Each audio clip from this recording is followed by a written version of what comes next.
Hello everyone and welcome to the Territory of Cinema channel. If you enjoy our content, please consider subscribing to the channel and giving this video a thumbs up. Today, we are going to discuss the movie Jack Ryan Shadow Recruit from 2014. The narrative opens on a young Jack Ryan, then a bright economics student at the London School of Economics, deeply immersed in his studies, yet harboring a quiet ambition that extends beyond academia. His comfortable life is violently shattered one September morning in 1993 when a terrorist attack rocks London, an event that profoundly shapes his worldview and fuels a nascent desire for service. Years later, now working as a financial analyst on Wall Street, Ryan is simultaneously recruited by a shadowy CIA operative, Thomas Harper. Harper recognizes in Ryan a rare combination of sharp intellect, particularly adept at recognizing anomalies in financial data, and an underlying, almost reluctant patriotism forged in that early trauma. Ryan is brought into the world of intelligence under the guise of continuing his financial work, but his real assignment is far more clandestine: to infiltrate and monitor potential threats stemming from international finance.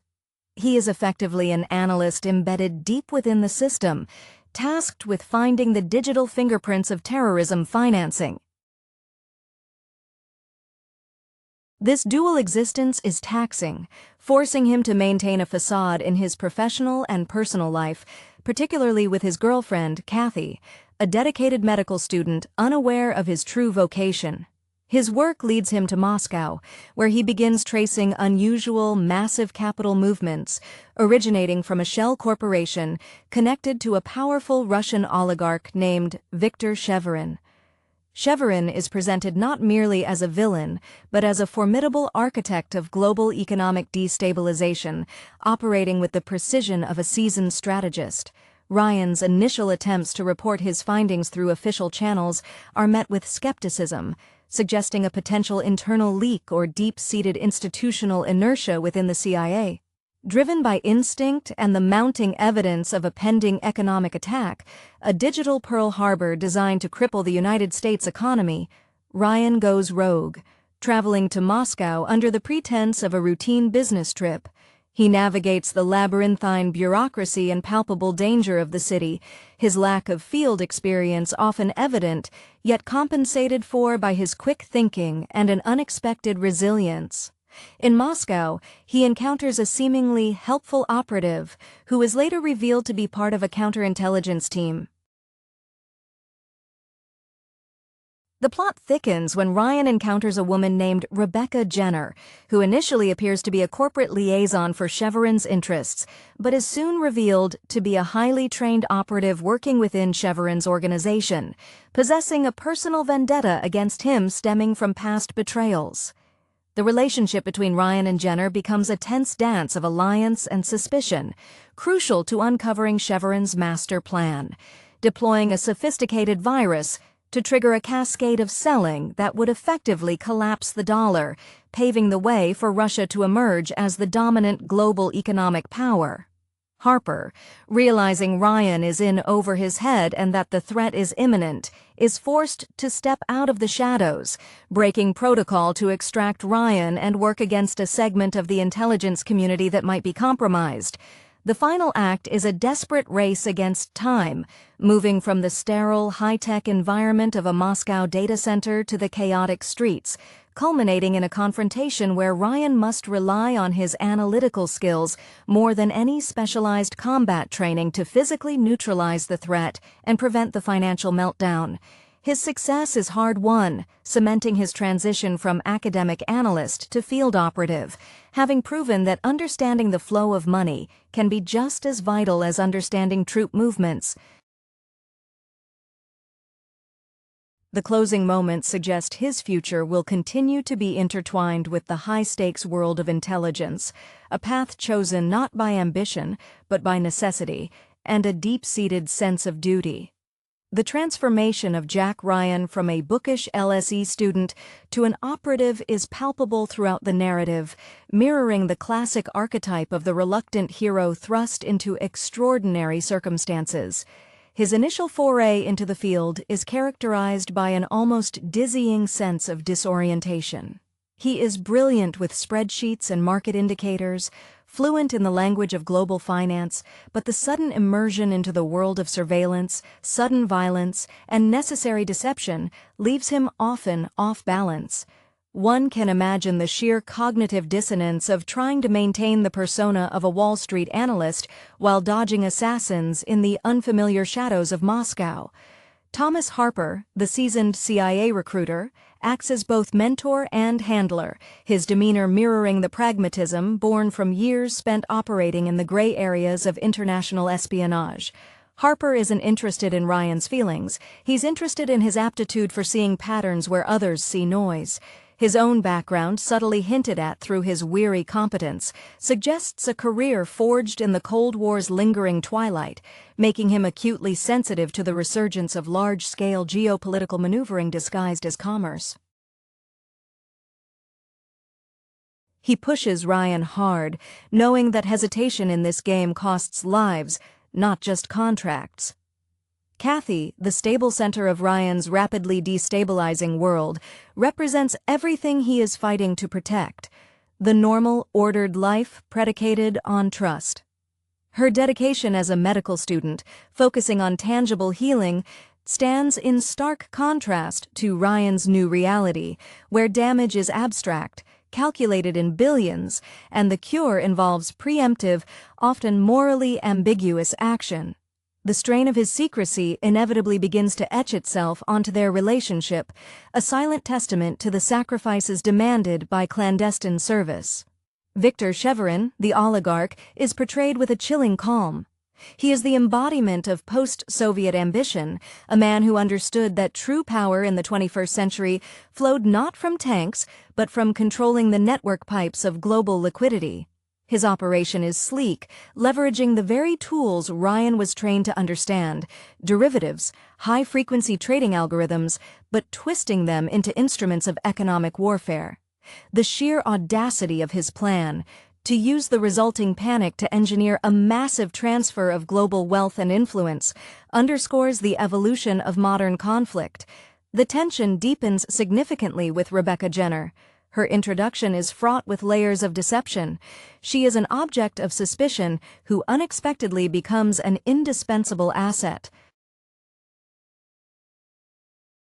Jenner carries her own weight of betrayal. Her allegiance is not to patriotism or ideology, but to personal retribution against Sheverin, making her alliance with Ryan temporary and highly conditional. Their interactions are sharp, marked by professional assessments layered over personal mistrust. Ryan is forced to rapidly learn the subtle nuances of human intelligence gathering, realizing that the data points he tracked online only truly make sense when viewed through the lens of human motivation and history. The final confrontation at the data center is thus less about a physical brawl and more about Ryan deploying his analytical mind, understanding the sequence, the fail-safes, and the precise moment to disrupt the algorithm, turning Sheverin's own complex financial architecture against him. He triumphs not by becoming a conventional spy, but by weaponizing his specific, unique expertise. The atmosphere surrounding Ryan's forced entry into the field is one of perpetual low-grade anxiety, a feeling that permeates the muted colors of his borrowed, ill-fitting tactical gear. He constantly second-guesses his decisions, a lingering echo of his academic past where errors were corrected with a red pen, not a gunshot. His hands, accustomed to the smooth click of a keyboard, feel clumsy gripping the unfamiliar weight of a service weapon. It is the sheer intellectual challenge of the operation that keeps him moving forward. Facing Sheverin's plot is the ultimate real-world dissertation defense. Harper's mentorship is a masterclass in emotional economy. He rarely offers praise, preferring terse directives that leave no room for argument. We see glimpses of Harper's past only in fleeting moments, perhaps a hesitation before entering a known hostile zone, or an almost unconscious way he scans rooftops, suggesting prior operations where the stakes were similarly existential. His belief in Ryan seems rooted less in personal affection and more in a cold, hard assessment of capability. Ryan sees the things others, blinded by procedure or conventional thinking, miss. Harper is the gatekeeper to this brutal new reality, ensuring Ryan understands that survival demands shedding the moral comfort of the civilian world. The emotional toll on Ryan regarding Kathy is a constant, unspoken undercurrent. Each lie told over a crackling satellite phone, each missed scheduled call, deepens the chasm between the two worlds. He sees her dedication to preserving individual lives, suturing wounds, diagnosing ailments, and feels the heavy irony that his current mission requires him to potentially cause massive, if abstract, disruption to prevent an even greater catastrophe. The idea of returning to that life, the one where the biggest problem was a tenure track or the price of an apartment, feels increasingly like a fantasy reserved for another man. Chevron, in his opulence, exudes a profound sense of entitlement. He views the United States not as an enemy to be defeated in battle, but as an over-leveraged corporation ripe for hostile takeover. His dialogue, when we eventually glimpse it, is likely laced with references to market corrections and asset liquidation, treating national stability as nothing more than a bloated stock portfolio awaiting a short sale. This detachment makes him terrifying. He lacks the typical villainous rage, replacing it instead with the terrifying efficiency of a predatory investor. The dynamic between Ryan and Jenner is fascinating because it is transactional, yet intensely personal. Jenner is operating on a knife edge, one misstep away from being exposed to Chevron's brutal internal security apparatus. Her initial guardedness morphs into a grudging respect for Ryan's unexpected tenacity. She respects that he willingly stepped into the fire, even if his skills were underdeveloped. She is, after all, a veteran of that fire. Their shared objective momentarily overrides the deep mistrust, creating a fleeting partnership where vulnerability is a liability they both keenly understand. When they finally manage to breach the core network defenses, it's not a moment of heroic celebration, but a quiet, shared breath of relief, knowing they have only won the battle for the mechanism, not the war against the men who seek to control global power. Ryan's success is a validation of the abstract principles he studied, now proven lethal in the real world. The immediate aftermath of neutralizing Chevron's digital weapons system forces Ryan and Jenner into a precarious and desperate egress from Moscow.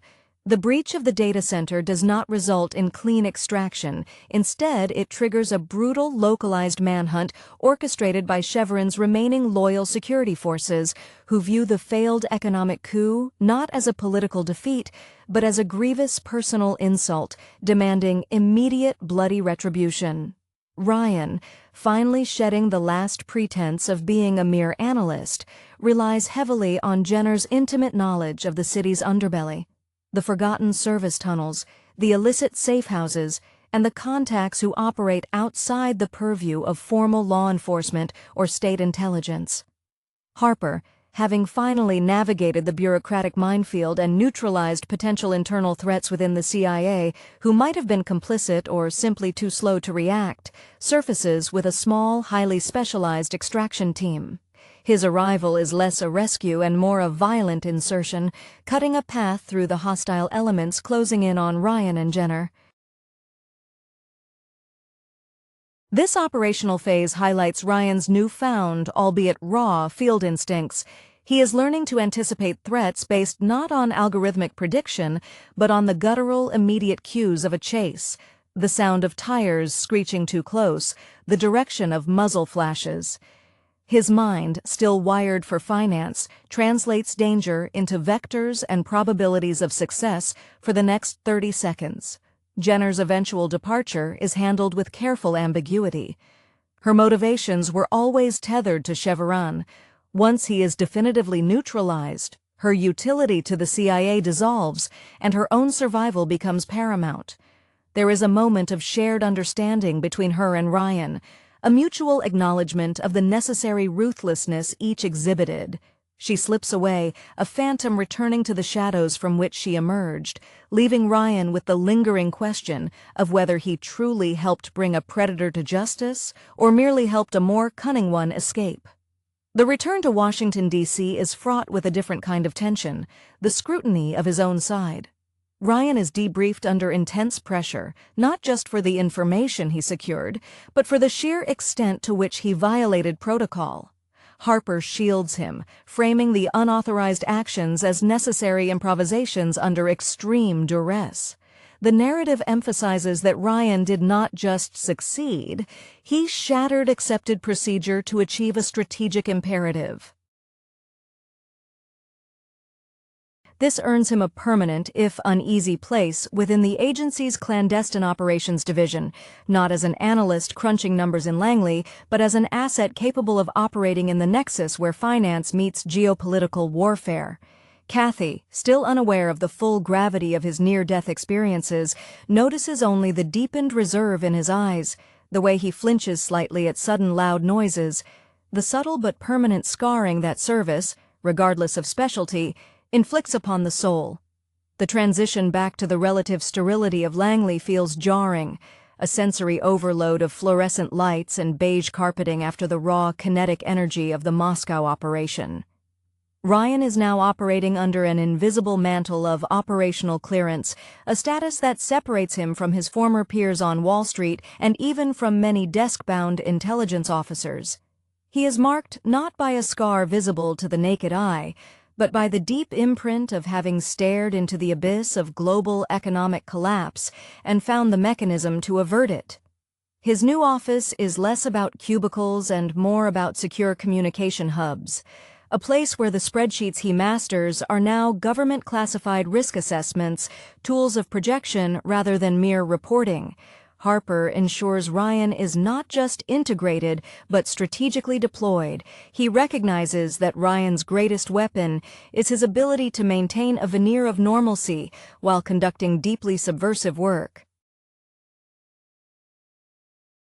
The briefing rooms are cold, filled with men and women whose careers are built on interpreting cryptic signals, yet they look to Ryan when the threat involves the fluctuating value of the euro or an untraceable dark pool transaction. Ryan finds a strange kinship with these veteran analysts. They understand the power of hidden information, even if their weapons are algorithms rather than suppressed firearms. Kathy's efforts to maintain their shared life become an act of profound, almost painful devotion. She sees the ghost of Moscow in him, the hypervigilance, the sudden silences. When he discusses his new consulting role in vague terms, she accepts the explanation not because she believes the superficial details, but because she recognizes the fundamental shift in his core being. Her medical dedication to repairing visible damage contrasts sharply with Ryan's current work, which often involves creating necessary instability in the shadows to prevent larger systemic failure. The emotional cost manifests in quiet evenings where conversation falters, the unspoken weight of secrets becoming a third unseen presence in their apartment. The lingering threat, even with Chevron dismantled, is the proof that the concept, weaponized global finance, has been validated. Ryan understands this chillingly well. Someone else, perhaps with more resources or less need for personal revenge than Chevron, will try again. This realization fuels his relentless study. He isn't just reviewing the fallout from the failed Russian plot, he's stress-testing every known vector of global financial infrastructure, mapping potential vulnerabilities with the intensity of a man trying to secure the perimeter of a home he knows will inevitably be attacked again. His career trajectory is set. He will forever be the quiet specialist positioned precisely where digital code intersects with national security, a reluctant guardian standing watch over the world's bank accounts. The intelligence community's trust in Ryan, while secured by the operation's success, remains fragile, contingent upon his ability to continually demonstrate superiority over the threat landscape. He is thrust into a rapid-fire curriculum of advanced tradecraft, accelerated far beyond the standard probationary period. He studies counterintelligence tactics not from dusty manuals, but from the real-time analysis of how Chevron's network attempted to erase its digital tracks. This period is marked by an intense, almost monastic focus. The world outside Langley shrinks to the scope of his monitor, and the directives handed down by Harper, who continues to act as his essential buffer against the rigid bureaucracy that mistrusts anyone who goes effectively off the books to achieve a mission objective. Harper's role evolves from handler to institutional champion. He frames Ryan's insubordination not as rebellion, but as the necessary, albeit painful, cutting edge of modern espionage. He knows that traditional espionage relies on gathering information that already exists.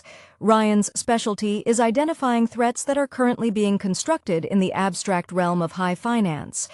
Harper sees Ryan as the key to preempting the next generation of hostile state actors who have learned the lesson of Chevron: destroy the economy, control the world. His expressions convey a weary satisfaction, the kind a seasoned general feels when a high-risk, unorthodox maneuver pays off, confirming his faith in unconventional talent. For Ryan, the intellectual satisfaction of decoding a complex financial conspiracy is perpetually undercut by the hollowness of his personal life. He starts viewing every social interaction, even casual exchanges with colleagues, through a prism of threat assessment. Is the new software developer too eager? Does this market fluctuation represent organic movement or manipulation? This professional paranoia seeps into his relationship with Kathy, manifesting as an inability to relax or share the true burden. When Kathy speaks of the ethical dilemmas in patient care, the hard choices between limited resources, Ryan listens, recognizing a familiar moral calculus, but knowing his own choices involve far grander, less immediately visible stakes. He begins to cherish small, purely mundane moments with her: a walk in a quiet park, a shared meal without the shadow of classified documents, as desperate attempts to anchor himself to the reality he is fighting to preserve. The lasting impact of Jenner's involvement is perhaps the most profound psychological residue. Ryan had to trust a stranger whose primary allegiance was self-preservation and vengeance. Her abrupt departure leaves an unnerving void. He understands that in the shadowy world he now inhabits, true allies are transient, forged only by shared immediate danger. Jenner represented the necessary moral compromise. Sometimes the only way to stop a monster is to align, however briefly, with its accomplice. This understanding forces Ryan to recalibrate his internal ethical compass, realizing that in the realm of strategic defense, clean hands are often a luxury the nation cannot afford. He is no longer the idealistic LSE student. He is now an operative who understands that efficacy often trumps idealism, a difficult lesson that will shape every subsequent decision in his new career. The narrative settles into a rhythm of high-stakes analysis punctuated by mandatory periods of operational downtime, during which Ryan attempts to reintegrate into a semblance of normal life, a process that feels increasingly like donning an ill-fitting costume. His promotion grants him access to the deeper echelons of U.S. intelligence planning, where the discourse is dominated by threat modeling that relies heavily on predictive economic scenarios. He becomes the agency's foremost authority on financial kinetic strikes, his input now sought for geopolitical strategies that previously would have been reserved for high-ranking military or diplomatic staff. This elevation brings with it crushing responsibility, the weight of which presses down on him most heavily during his solitary hours in his secure office late at night. Harper, ever the pragmatist, begins grooming Ryan for direct field command involvement in operations where intelligence gathering must be fused seamlessly with tactical deployment. He observes that while Ryan excels at data interception and analysis, his field performance, though effective, still carries an unnecessary degree of visible stress.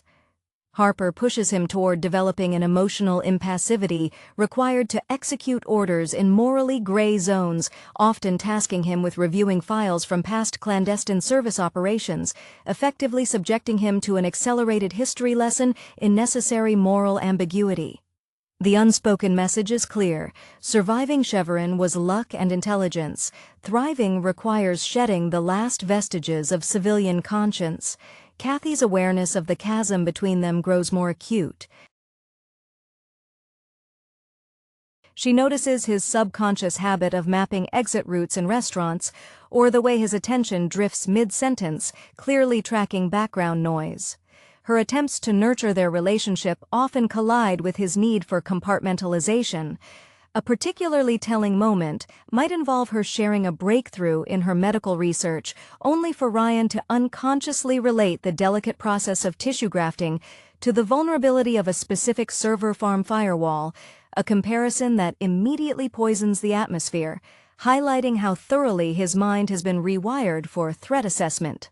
The foundation of their bond, built on honesty, is now compromised by a necessary existential deception. The specter of future threats looms large. Ryan champions a significant overhaul in how the CIA monitors global capital flows, arguing that state sponsorship of cyber and economic warfare is the primary vector of contemporary conflict. His proposals are met with initial institutional inertia. The CIA is famously slow to pivot from conventional threats. But Harper's backing, leveraging the successful disruption of Chevron's plot as irrefutable proof, ensures that Ryan's new department receives substantial funding and autonomy. He is tasked not just with responding to threats, but with proactively building the digital defenses and offensive capabilities required to deter the next generation of oligarchs and hostile powers seeking to weaponize global markets. Ryan finds a grim purpose in this work, establishing defenses so robust that no other young, ambitious analyst will have to face the same brutal baptism by fire he endured in Moscow. The establishment of Ryan's specialized economic intelligence unit marks his true integration into the intelligence apparatus, signaling a definitive break from his Wall Street past. This new division, often referred to obliquely within the agency as the Black Ledger, operates with a degree of fluidity and secrecy that unnerves traditional case officers. Ryan insists that the unit's methodology mirrors his LSE training, identifying leading indicators rather than lagging evidence, but the tangible results are achieved through highly aggressive, often legally questionable, digital incursions into foreign banking systems. He embraces the technical complexity, finding a detached sense of control in manipulating data streams that govern global stability, a control conspicuously absent in his personal life. Harper, seeing Ryan settle into this high-altitude tension, begins to delegate more strategic planning. He treats Ryan as a prized, albeit volatile, asset, ensuring that his visibility within the agency's upper echelons is high enough to protect him from bureaucratic attacks, but low enough to maintain operational deniability. Harper's satisfaction is tinged with paternal concern. He recognizes the self-destructive intensity with which Ryan pursues his work, viewing it as a form of penance for the choices he has made. He pushes Ryan toward cultivating relationships with external assets, independent financial investigators and compromised network administrators, teaching him the art of cultivating long-term, mutually beneficial dependence outside the formal chain of command. The strain on Ryan's relationship with Kathy reaches a critical point, manifested not in explosive arguments, but in profound emotional exhaustion. She begins to perceive his dedication not as heroism, but as an addiction to danger. The shared apartment feels less like a home and more like a holding pattern between assignments. In a quiet, devastating scene, Kathy might gently suggest that he needs time off, an inquiry Ryan cannot honestly address because the separation between work and life has ceased to exist for him. His commitment to national security has inadvertently placed a wall between himself and the very concept of a normal supportive partnership, forcing him to confront the real possibility that maintaining both callings is impossible. The prevailing emotional climate within Ryan's new world is one of perpetual suspicion directed outward. He meticulously studies the operational profiles of emerging threat actors, state-sponsored groups leveraging decentralized finance or rogue sovereign wealth funds. He is driven by the conviction that the next attack will not be as straightforward as Chevron's orchestrated sell-off. It will be subtler, perhaps utilizing quantum encryption or manipulating sovereign debt markets in ways that are nearly invisible until the collapse is irreversible. Ryan sees himself as the solitary sentry guarding the global ledger, driven less by patriotic fervor and more by the cold, analytical imperative to keep the complex, fragile structure of modern commerce from imploding. His career is no longer a path chosen, but a necessary sentence served in defense of an interconnected world he simultaneously despises for its vulnerability and cherishes for the peace it allows Kathy to pursue her calling. The operational successes of the Black Ledger bring Ryan a grim form of recognition. He is seen as a prodigy, but one whose methods remain perpetually outside the acceptable bounds of standard intelligence practice. This marginal status is paradoxically his greatest protection, as those within the established hierarchy fear tampering with the unpredictable genius that averted economic disaster. Ryan cultivates this mystique, preferring the quiet hum of the secure data center to the forced camaraderie of the agency mess hall. He understands that his true currency is actionable intelligence derived from financial obfuscation, a language few of his colleagues outside the immediate circle speak fluently. Harper's cultivation of external assets becomes a focal point of Ryan's training. He learns to assess human integrity based on financial necessity rather than overt ideology. These contacts are often morally compromised individuals, disgruntled former traders, desperate coders, or mid-level foreign banking officials, whose loyalty is transactional, cemented by large, untraceable payments processed through layers of shell corporations Ryan himself designs to vet the transaction. The emotional cost of dealing with such individuals is high. Ryan must suppress his natural inclination towards righteous judgment, adopting a posture of pure utility. He sees these necessary evils as the dark plumbing required to keep the clean surface of global stability intact. The erosion of Ryan's life with Kathy accelerates from strain to near breakdown.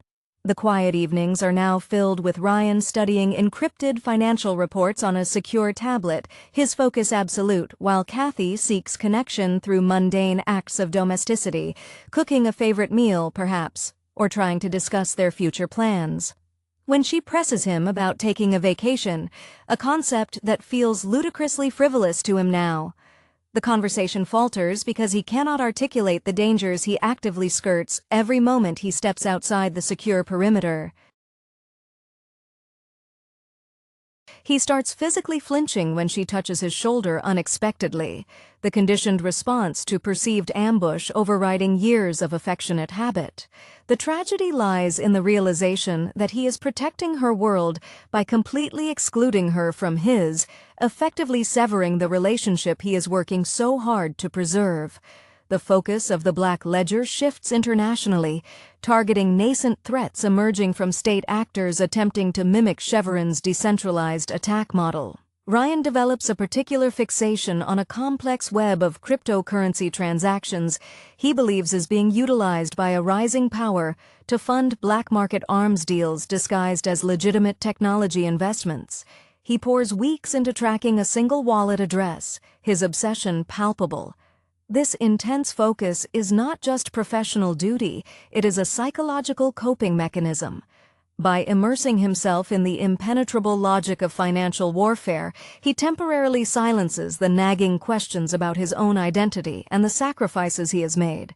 He is becoming what Harper always saw in him, a man whose natural environment is the critical juncture where data meets destiny, perpetually alert and utterly alone at the top of the intelligence food chain.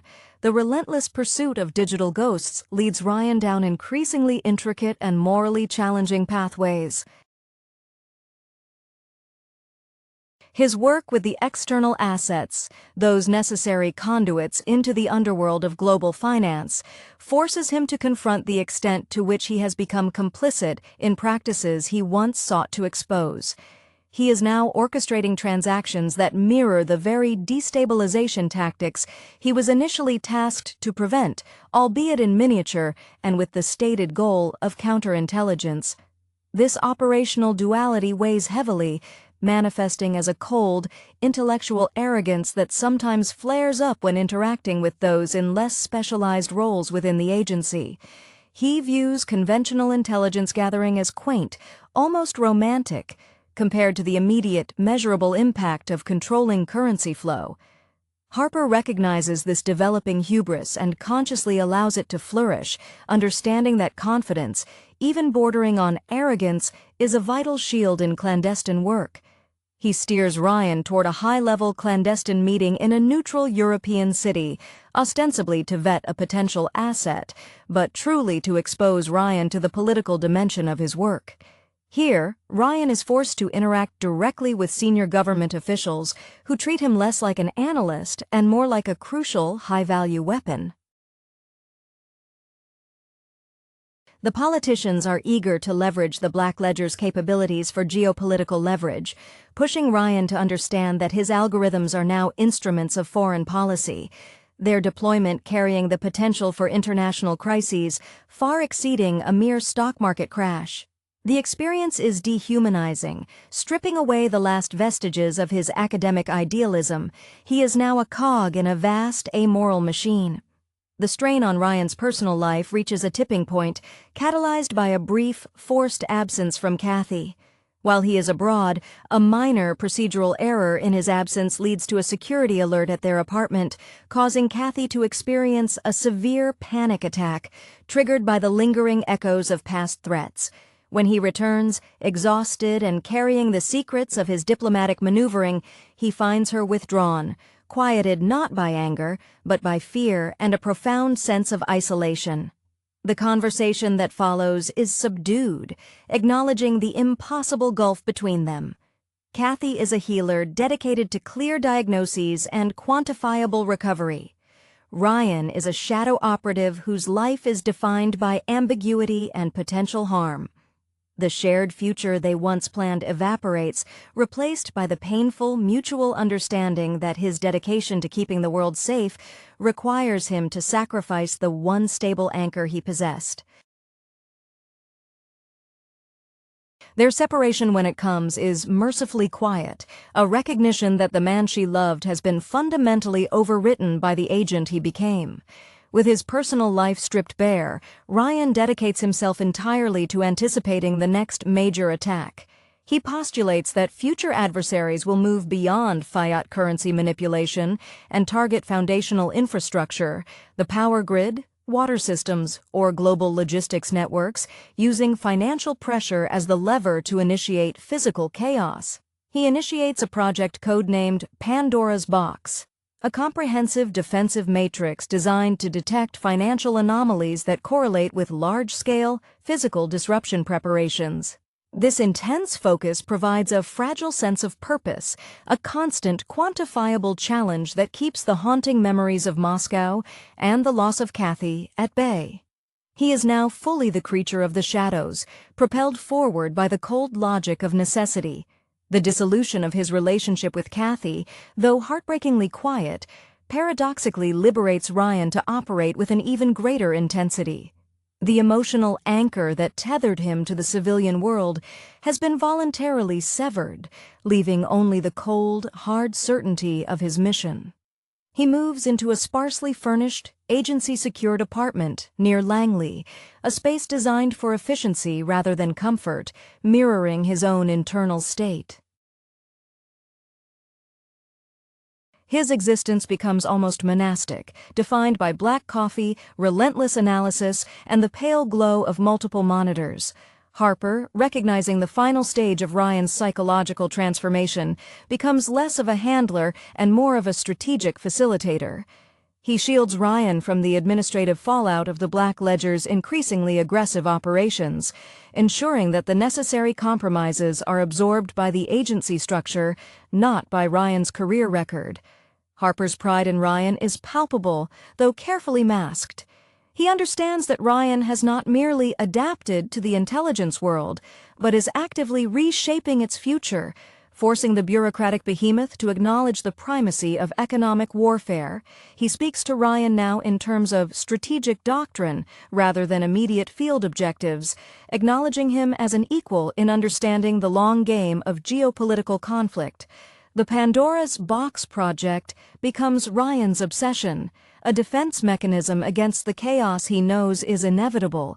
He immerses himself in studying the vulnerabilities of critical infrastructure, learning the specific financial signatures that might precede a physical attack, the unusual procurement orders disguised as maintenance contracts, the sudden liquidity shifts funding high-risk infrastructure construction in hostile territories. His empathy, once directed towards the abstract health of the economy, narrows into a fierce, possessive drive to safeguard the physical reality that Kathy and the memory of their life still inhabit. He understands that the next enemy won't just seek profit, they will seek systemic paralysis.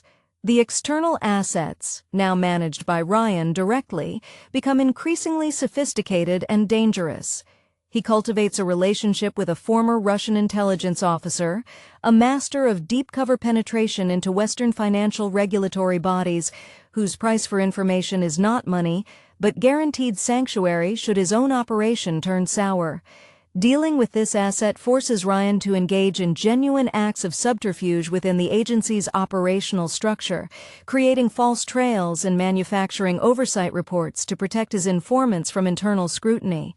He is no longer just fighting external enemies, he is constantly battling the risk of exposure from well-meaning but dangerously ignorant colleagues. The quiet, analytical LSE graduate has fully metabolized the necessity of deep deception, becoming the necessary shadow protecting the light of perceived stability. His career is cemented as a lonely sentinel, whose victories are measured by the crises the public never even knows were averted.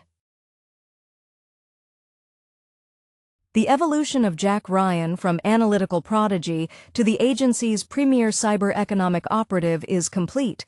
He now operates in a state of perpetual, focused vigilance, a condition he views as the only logical response to the modern geopolitical landscape.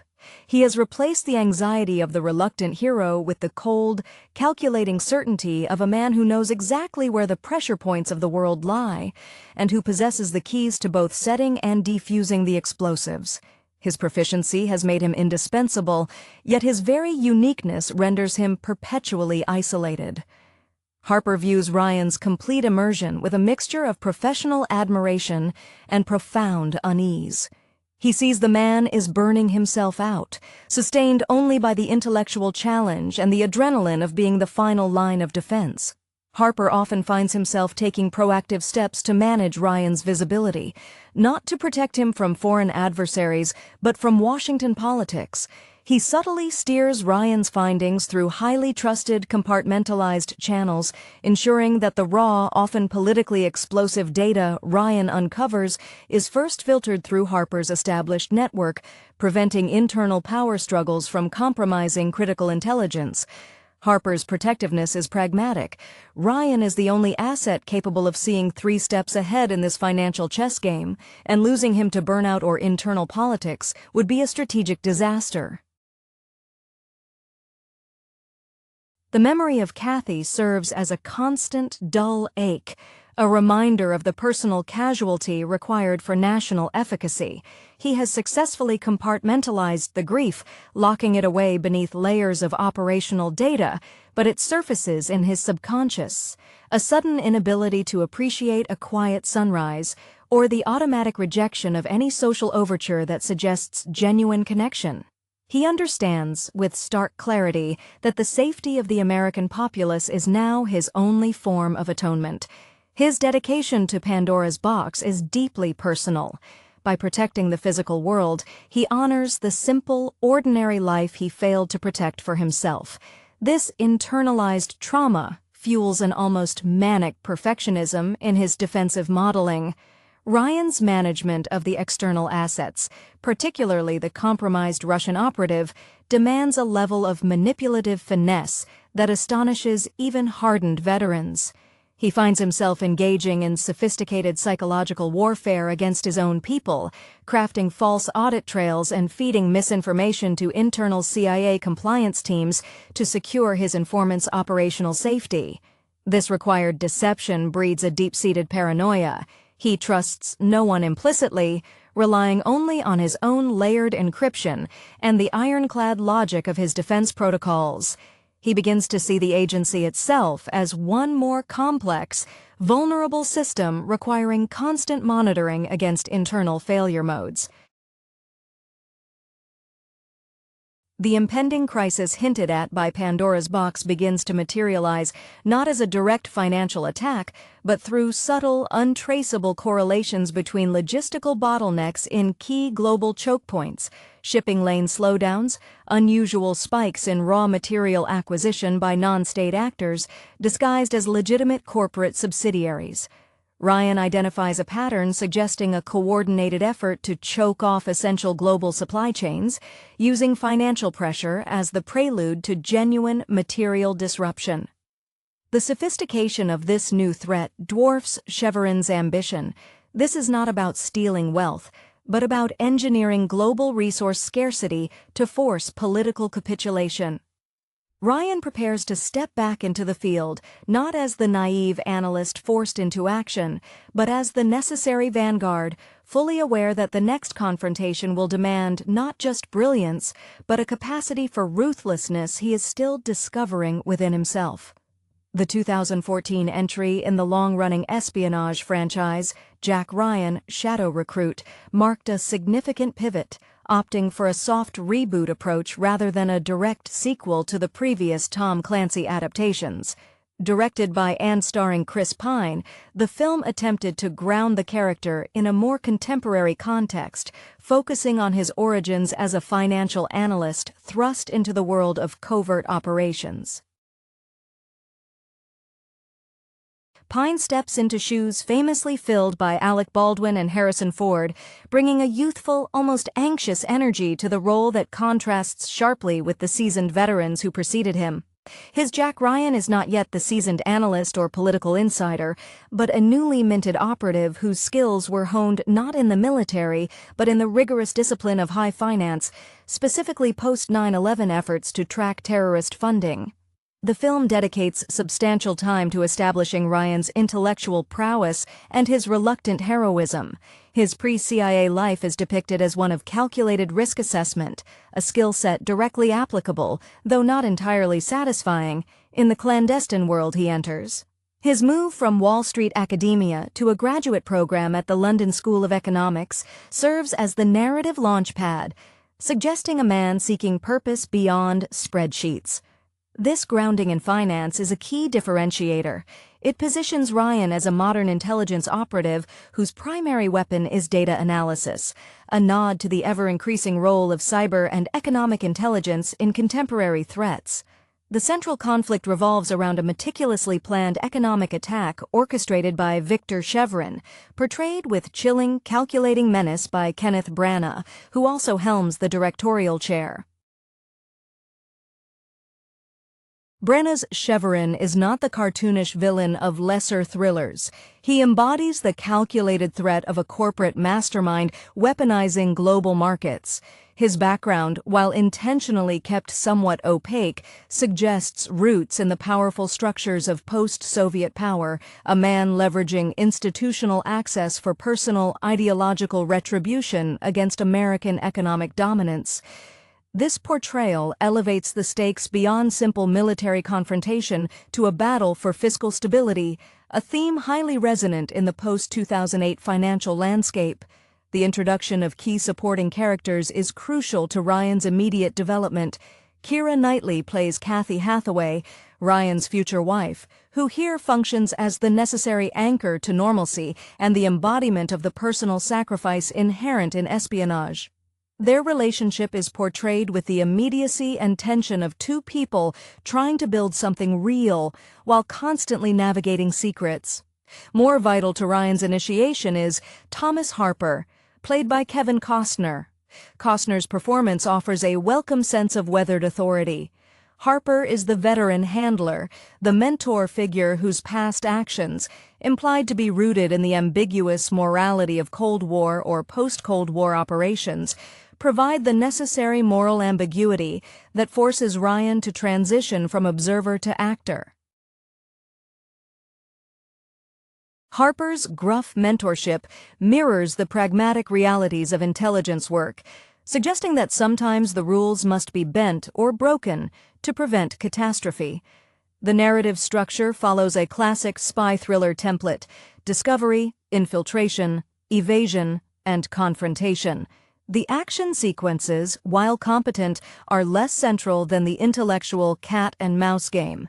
The film excels when Ryan is using his analytical skills under pressure, such as when he must decipher codes or spot anomalies in financial data while under immediate threat.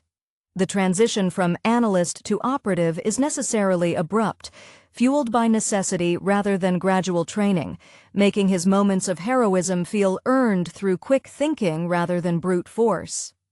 Ultimately, Shadow Recruit seeks to establish a new lineage for Jack Ryan, one tethered more closely to the anxieties of the early 21st century: economic warfare and the invisible enemy.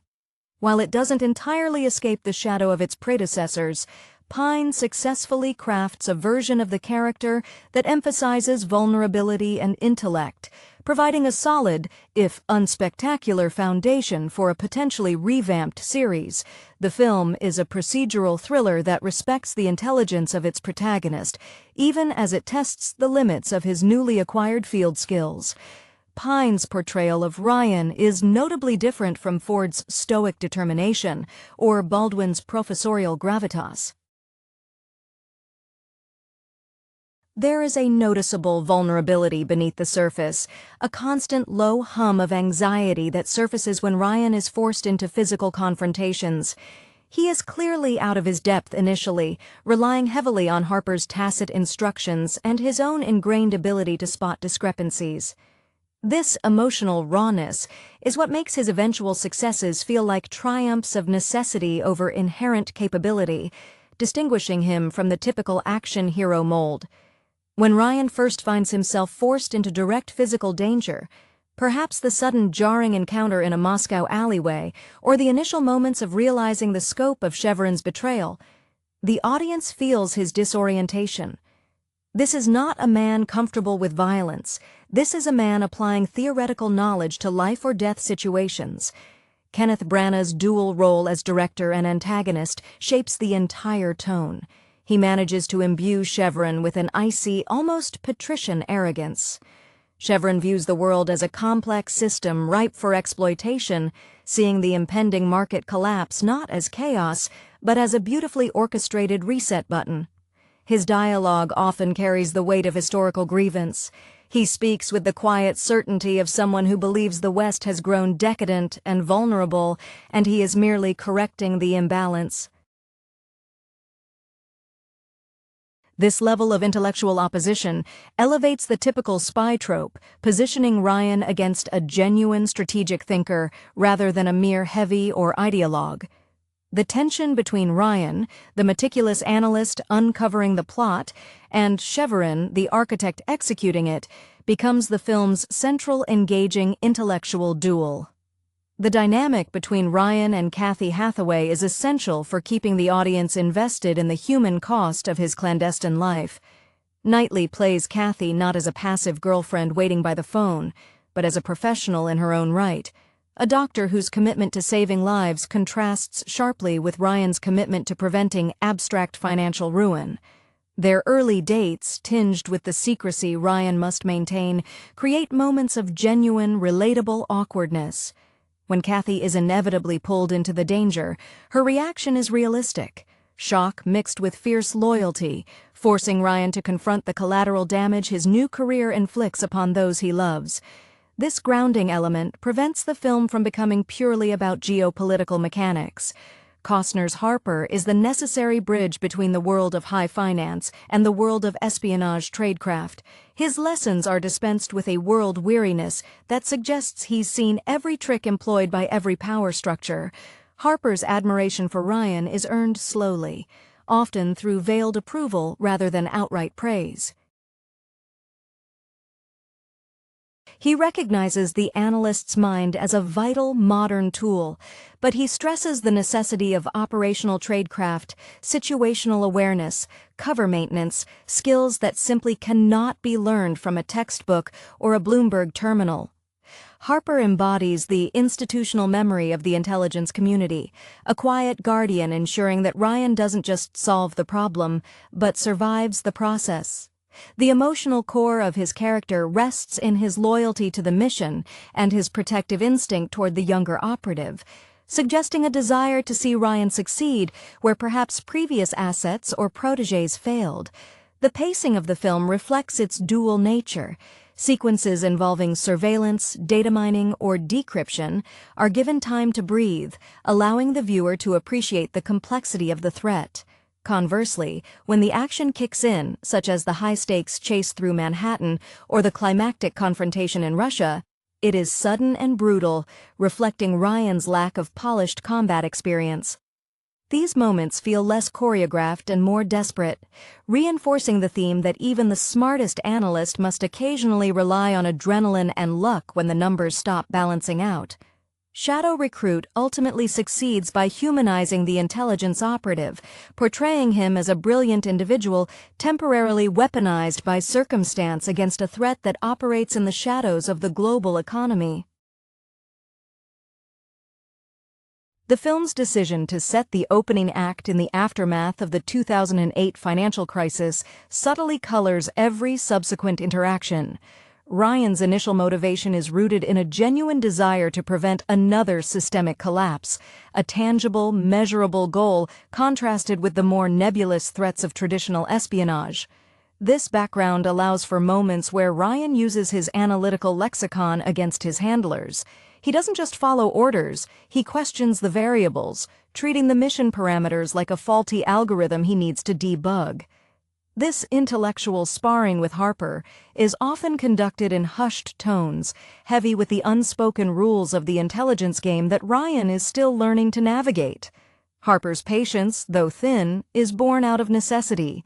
He recognizes that if Ryan is forced into a standard field operative mold too quickly, he will likely become a casualty or a liability. The environment of Moscow serves as a visual and atmospheric counterpoint to the sterile, high-tech world of finance Ryan left behind. The sprawling, opulent wealth juxtaposed with the shadowy, heavily guarded compounds of the oligarchs provides the perfect backdrop for Chevron's machinations. When Ryan and Harper move through these environments, there is a palpable sense of being perpetually watched, a surveillance paranoia that is far more personal than the abstract threat of data breaches. The contrast is that in finance, manipulation is veiled in quarterly reports. Here, it is enforced by armed guards and the looming threat of state power. One of the more emotionally charged sequences involves Ryan's attempt to communicate with Kathy while under heavy surveillance. The forced banality of their conversation, masking desperate pleas for her to be safe and ignore his sudden disappearance, speaks volumes about the emotional toll of his double life. Knightley portrays Kathy's confusion and fear with restrained intensity. She is intelligent enough to know something is terribly wrong, but is forced into a passive role, a dynamic that must necessarily shift later in the narrative for her character to achieve parity with Ryan's competence. Her growing realization that the man she loves is living a secret existence becomes a secondary but equally compelling internal conflict. Chevron's villainy is amplified by the fact that he never appears to raise his voice. His command over his subordinates is absolute, derived not from fear, but from a shared understanding of his superior intellect and historical justification. When he confronts Ryan, it's less a physical showdown and more a philosophical debate about global power shifts. He views Ryan, the bright young analyst, as a symbol of the very system he aims to dismantle, a system too reliant on complex, delicate structures that are easily shattered by a well-placed strike.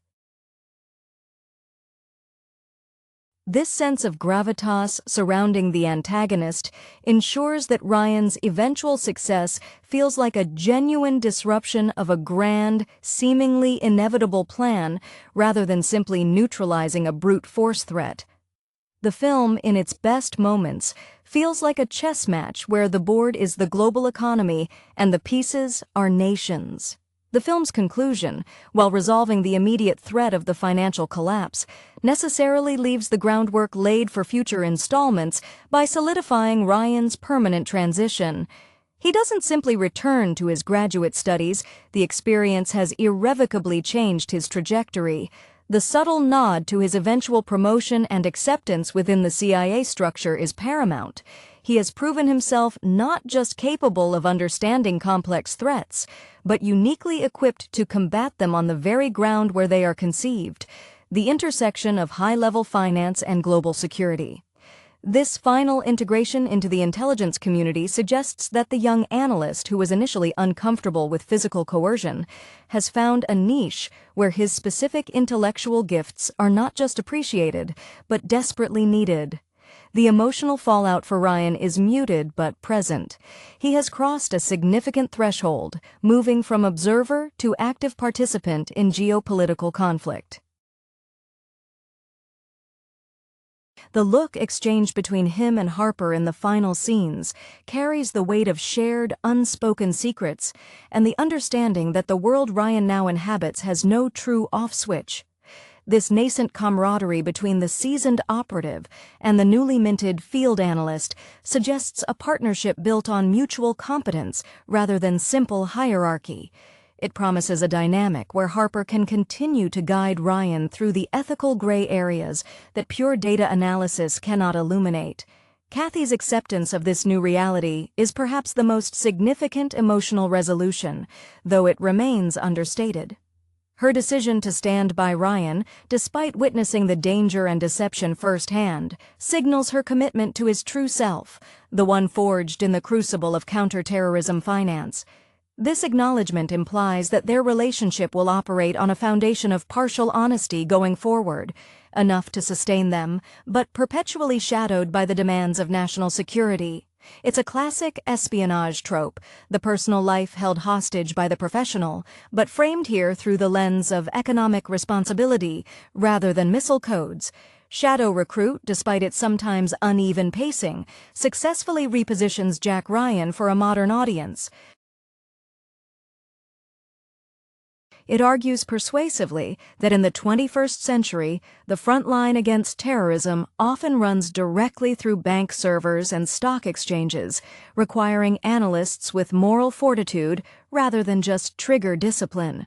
The film establishes Pine's Ryan as an intellectual weapon, one whose true training has only just begun, leaving the audience with a clear sense that the subsequent missions will require him to integrate his financial acumen with increasingly dangerous fieldwork, all while managing the personal toll of living perpetually in the shadows of potential systemic collapse. The foundation is set for a version of Ryan who fights wars not just with strategy, but with algorithms.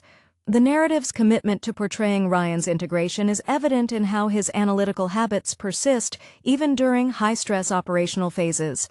For instance, during the infiltration of Chevron's security network, Ryan isn't just reacting. He's calculating probabilities of detection based on known patrol patterns and system redundancies, verbalizing these concerns to Harper in clipped, almost academic shorthand. This internal monologue, often audible to the audience, serves to bridge the gap between the high-octane action and his intellectual core. It's a testament to Pine's performance that he can deliver lines describing systemic failure while simultaneously dodging gunfire, maintaining that thin veneer of the Wall Street risk manager forced into close-quarters combat. The subtle emotional choreography between Ryan and Harper is layered with implied history, even though this film attempts to be an origin story. Harper's occasional, almost imperceptible wince when Ryan makes a move that is technically sound but tactically risky hints at past failures under his mentorship. Costner plays Harper with a deep-seated fatigue, suggesting he has seen too many promising analysts burn out or betray the cause. This weariness grounds the mentorship. Harper isn't just teaching tradecraft, he's imparting survival instincts forged in bitter experience. When Harper deliberately pushes Ryan into a situation he is unprepared for, forcing the immediate confrontation with the threat, it's a calculated risk designed to accelerate Ryan's operational maturation, reflecting a deep-seated belief that theory without trauma is useless in the field. Chevron's operational base, often depicted with dark woods, imposing steel, and obscured windows, visually reinforces his philosophy that true power operates away from the bright scrutiny of the public eye. When Ryan finally gains access to the core server room, the heart of Chevron's attack, the sequence feels less like a raid and more like infiltrating a highly protected, almost sacred temple of global financial manipulation. The visual palette emphasizes that this is a battle being fought in the rarefied air of global finance, a space where the consequences are measured in billions and the casualties are often invisible to the public eye until the markets crash. Furthermore, the film touches upon the institutional perspective of the CIA, largely through the necessary but underdeveloped character of the director, who represents the bureaucratic resistance to Ryan's unorthodox methods. This resistance highlights the organizational friction inherent in intelligence work, the established methods battling the necessary adaptation to new, digitally sophisticated threats. Ryan's success is thus twofold: overcoming Chevron's plot and proving to the rigid structure of the agency that their reliance on traditional human intelligence gathering is insufficient against a globally networked economic weapon. The film suggests that the future of espionage belongs to those who can read the ledger as expertly as they read the terrain. The concluding note is one of uneasy competence. Ryan is now part of the machine, but he remains the essential wrench thrown into the gears of predictable procedure. The aftermath of the climax sees Ryan grapple not with the glory of victory, but with the stark reality of having crossed moral lines.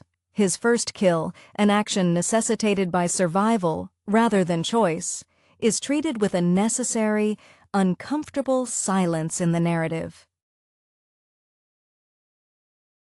Pine conveys this internal reckoning through subtle physical cues, a slight tremor in his hands when he shakes hands with a senior official, or the way he avoids looking directly at Kathy for a beat too long after returning. This emotional residue is critical because it validates the film's initial premise that this man was an analyst, not a soldier. The violence is something he endures and learns from, not something he embraces. Harper's role in this transition is fascinatingly ambiguous in the final acts. He is simultaneously the proud mentor and the pragmatic cleaner. When briefing Ryan post-operation, Costner's delivery is devoid of triumph. It is procedural, focusing on compartmentalization and managing the official narrative. Harper embodies the intelligence community's primary concern: plausible deniability. His satisfaction is measured entirely by the absence of leaks and the successful concealment of the operation's true scope. This reinforces the idea that for men like Harper, the success of the mission is secondary only to its secrecy, a cold lesson Ryan must internalize to survive the next deployment. Kathy's journey throughout the latter half of the film is one of slow, painful recognition of her partner's transformation. Her medical background provides a subtle thematic counterpoint to Ryan's financial calculations. Both professions deal with triage and damage assessment, yet Ryan's work deals with preventing systemic harm on a massive scale, whereas hers deals with immediate, personal repair. When she sees the physical and emotional wear on Ryan, the exhaustion that lingers beyond mere fatigue, her resolve hardens not into naive acceptance, but into a pragmatic understanding of the sacrifice demanded. Her emotional arc signals the necessary evolution of the supporting cast in a modern spy thriller. They must become aware participants in the deceit, rather than merely victims of it. Chevron's final calculated move, even in defeat, underscores the film's central thesis about economic vulnerability. His final taunt, perhaps suggesting that even if he failed this specific strike, the underlying weaknesses in the Western economic structure remain unaddressed, serves as a lasting psychological threat to Ryan. It suggests that the war isn't over. The battlefield has merely shifted locations. This intellectual residue ensures that Ryan's future assignments will never simply involve tracking men with guns, but tracking capital flows and algorithmic exploitation, positioning him as the perfect operative for an era where economic destabilization is the preferred weapon of state and non-state actors alike. The film ends with Ryan not as a hero celebrating, but as a highly effective machine recalibrating for the next complex calculation. The enduring success of the Jack Ryan franchise has always hinged on its protagonist's ability to adapt to the evolving geopolitical landscape, and Shadow Recruit firmly plants him in the era of financialized warfare. This adaptation is more than just updating technology, it's a fundamental shift in Ryan's skill set from Cold War strategy, where clear adversaries and defined borders were the norm, to navigating the opaque, decentralized networks of modern transnational crime and terrorism. The film's insistence on Ryan's financial expertise being his primary asset positions him as a necessary evolution, a necessary tool for an intelligence community struggling to monitor threats that move faster than bureaucratic procedure allows. This focus distinguishes him from the more straightforward military or political analysts of earlier iterations. The visual representation of Ryan's intelligence work often feels deliberately anticlimactic compared to traditional spy fare. We see him hunched over glowing screens, his face illuminated by lines of code or complex market models, rather than piloting an aircraft or engaging in hand-to-hand combat.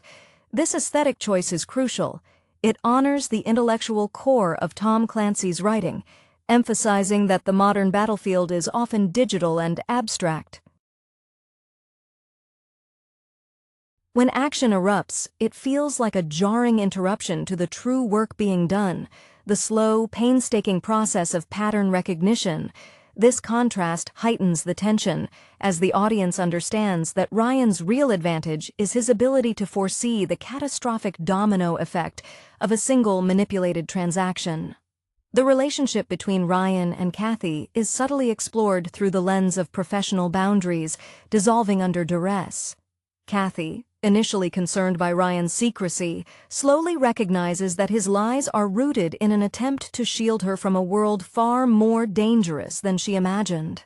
Her frustration is tempered by her admiration for his intellect, creating a unique tension where she respects the man who solves the unsolvable problems, even as she fears the man who must become proficient in deception.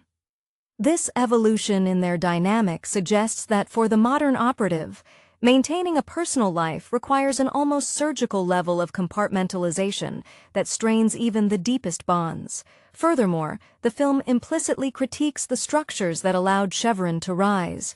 Ryan's investigation uncovers not just a conspiracy, but a systemic weakness, a reliance on complex, interconnected global markets that inherently invite manipulation by actors with sufficient capital and malice. This critique is woven into the fabric of the film's texture. The sleek, modern skyscrapers that house financial giants feel just as vulnerable and morally ambiguous as the shadowy backrooms where Chevron plots. The resolution, therefore, feels less like a final victory and more like a successful patch applied to an eternally fragile system, ensuring that Ryan's vigilance must become permanent. His recruitment isn't a choice, it's a necessary response to a world that has weaponized economics. The lingering impression left by Jack Ryan. Shadow Recruit is the film's determination to baptize its protagonist in the anxieties of the new millennium, specifically the fear that economic stability is the most fragile asset of modern civilization. Pine's Jack Ryan, unlike his predecessors who inherited threats rooted in ideological warfare, contends with a villain whose weapon of choice is leveraged debt and market instability. This grounding in financial terrorism forces a narrative focus on decryption, forensic accounting, and predictive modeling over traditional counter-espionage maneuvers. When Ryan is finally thrown into physical danger, it's less a demonstration of his latent martial skill, which is minimal, and more a desperate scramble to regain access to the data that holds the key to salvation. Kenneth Branagh's Severin embodies the antagonist who has moved beyond crude violence to wage war through abstraction. His motivation isn't simply wealth, it's the restructuring of global financial power, viewing the American economic structure as bloated and deserving of collapse. Branagh plays Severin with a chilling paternalism, as if he is correcting the mistakes of reckless adolescents running the world's largest balance sheets. The moments where Severin directly addresses Ryan, often through encrypted video feeds, are sharp intellectual duels, where Severin attempts to persuade Ryan that his work in finance was already complicity in a flawed system, thereby framing his terrorist acts as a harsh, necessary form of revolutionary economics. The mentorship offered by Kevin Costner's Thomas Harper is perhaps the most emotionally resonant aspect of the operational side. Harper functions as the weary gatekeeper to the necessary moral compromise of intelligence work. His character is defined by a practiced minimalism.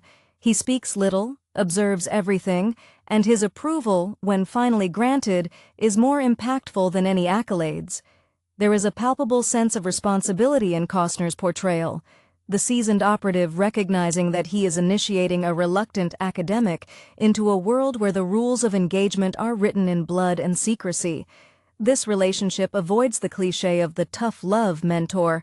Instead, it suggests a shared recognition of intellectual superiority being deployed in a dirty physical arena. The persistent tension surrounding Kathy Hathaway is essential to humanizing the stakes. Keira Knightley ensures Kathy is not a mere plot device waiting to be rescued, but an active professional whose world is violently invaded by Ryan's secrecy. Her internal conflict, the intellectual attraction to Ryan's brilliance versus the visceral fear of his hidden life, drives much of the film's emotional weight. The critical moment where Ryan must lie directly to her face, knowing the deception could cost him everything personal, is handled with restrained anguish. It signifies that the cost of being Jack Ryan isn't just physical danger, but the slow, corrosive erosion of honest intimacy. The film posits that in this new theater of conflict, one cannot truly serve the nation and protect one's domestic life simultaneously. A permanent compromise must be struck.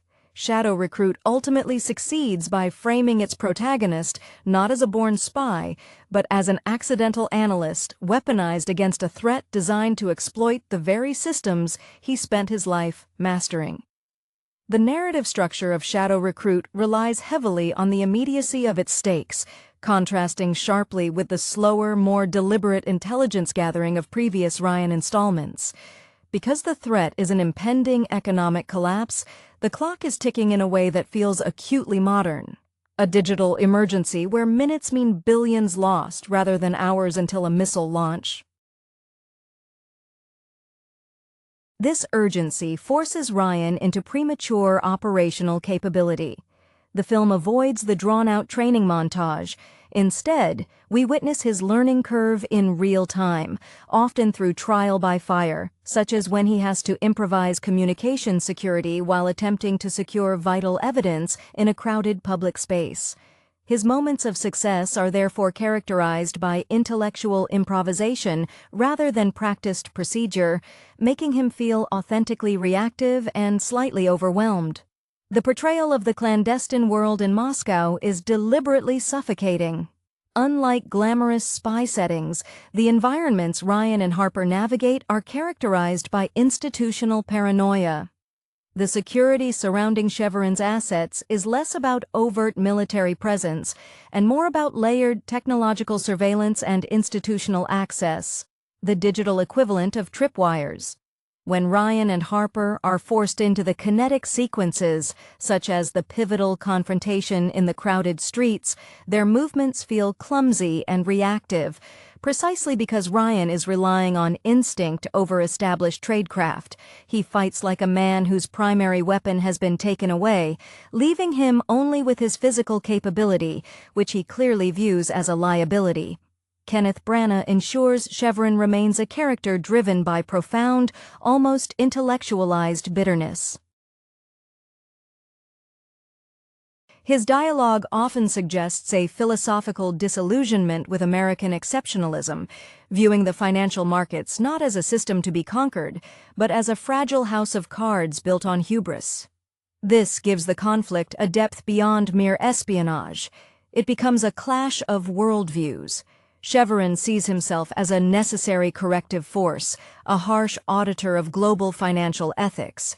When he attempts to reason with or manipulate Ryan, it is an attempt to recruit an intellectual equal to his cause, an appeal to the shared cynicism that comes from understanding the true fragility of global capital. The evolution of the Ryan-Kathy dynamic is a slow-burn testament to the strain of covert life. Kathy's initial reactions are those of a highly rational professional forced to confront irrational, life-threatening deception. Her transition from worried partner to a figure who understands the gravity of Ryan's work is marked by small concessions. She stops asking certain questions, her eyes betraying a deeper, unspoken knowledge. This mirrors the broader theme. In the world of modern intelligence, even the most intimate relationships require a strategic understanding of what must remain unsaid.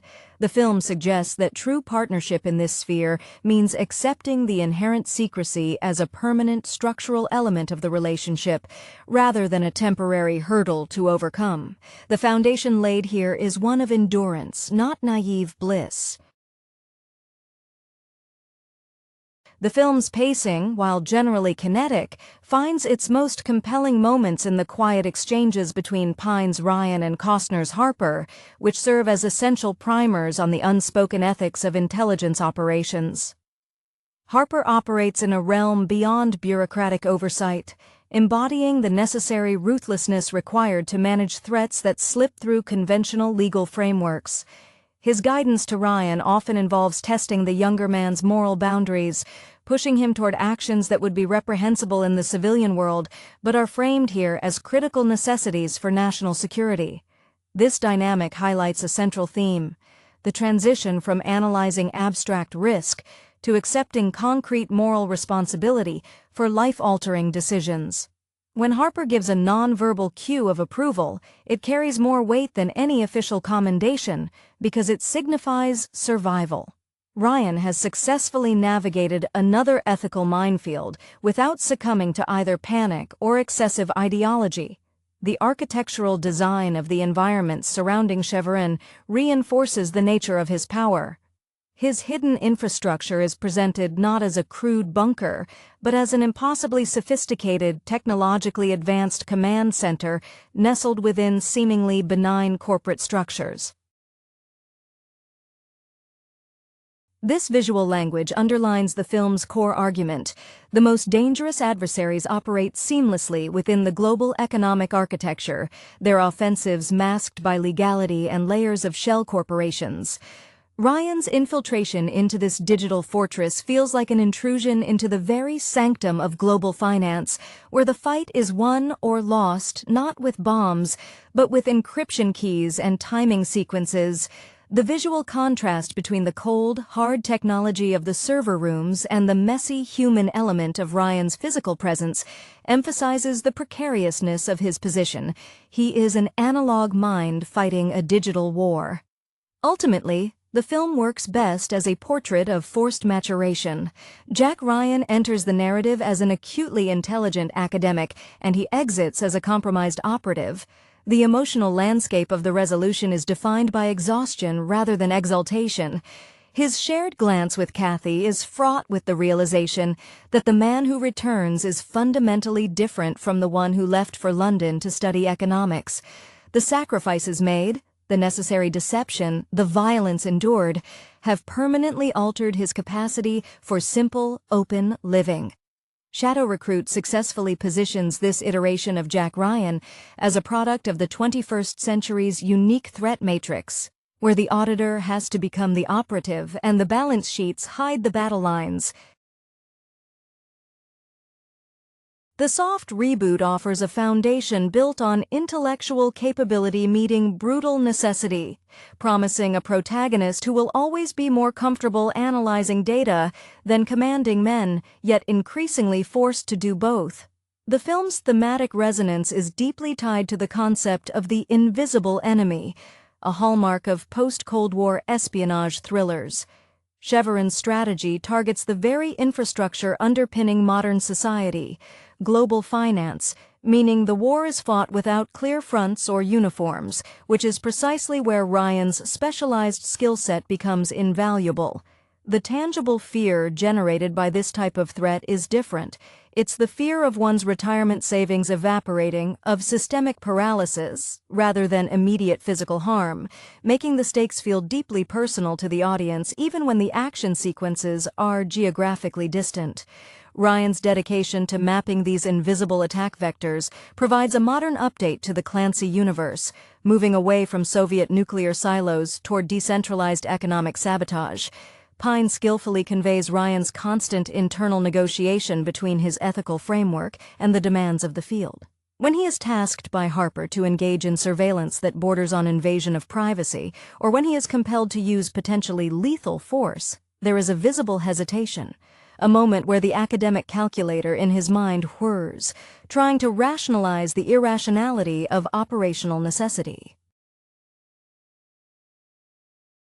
This internal conflict is what prevents him from becoming just another interchangeable action hero. His competence is always tinged with reluctance, suggesting that the cost of his effectiveness is a continuous internal debate over his own moral boundaries. The development of the relationship